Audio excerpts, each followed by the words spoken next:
Audio Jungle.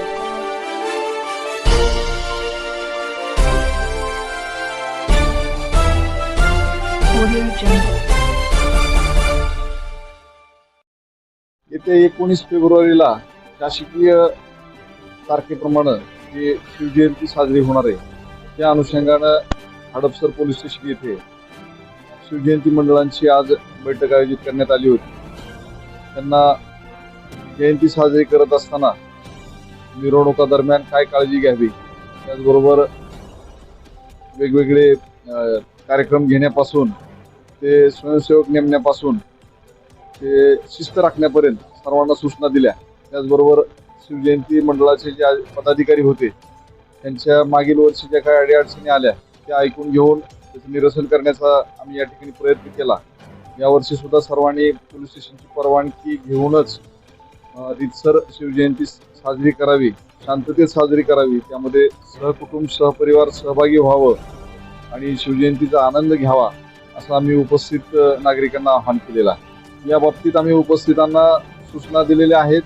जोर जबरदस्ती करून जर कोणी वर्गणी मागत असेल तर ते चुकीचं आहे.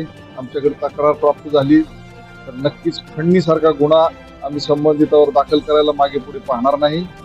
त्याचबरोबर ज्या मिरवणुकीमध्ये हुल्लडबाजी होईल, शिस्तभंग होईल, कोणी नशापाणी करून त्या ठिकाणी महिलांची छेडखानी करत असेल, विनाकारण डॉल्बीवरती लेझरवरती बंदी असताना नियमाचं उल्लंघन करील, अशा मंडळावरती सुद्धा आम्ही कठोर कारवाई करणार, जेणेकरून पुढच्या वर्षी त्यांना अशा मिरवणुका काढताना विचार करावा लागेल आणि परवानगी मिळणार नाही. गणेशोत्सवाच्या धर्तीवर शिवजयंतीकरिता सुद्धा एक खिडकी योजना असावी, जेणेकरून शिवजयंती मंडळांचा वेळ वाचेल आणि एकाच ठिकाणी सर्व विभागाचे प्रतिनिधी बसून आम्हाला परवानग्या मिळतील अशी बऱ्याच मंडळांची मागणी होती. त्या अनुषंगाने आम्ही नियोजन करत आहोत. वाहतूक शाखेकडून जो परवाना असतो तो सुद्धा त्याच स्थानिक पोलीस स्टेशनला मिळेल. त्यांना वाहतूक शाखेच्या येरवाडा मुख्यालयामध्ये जाण्याची वेळ येणार नाही, याबाबत आम्ही काळजी घेतोय. त्याचबरोबर महापालिका असेल, MSCB असेल आणि पोलीस स्टेशन या परवानग्या सुद्धा पोलीस स्टेशनलाच दिल्या जातील, याकरिता आम्ही यावर्षी काळजी घेत आहोत. तुम्ही जर आमच्या चॅनलवरती नवीन असाल तर आमच्या चॅनलला लाईक, शेअर व सबस्क्राईब करा. तसंच बेल आयकॉनचं बटन दाबून कमेंट करायला मात्र विसरू नका, कारण बातमी तुमची, साथ आमची. आपल्या हक्काचं चॅनल. धन्यवाद.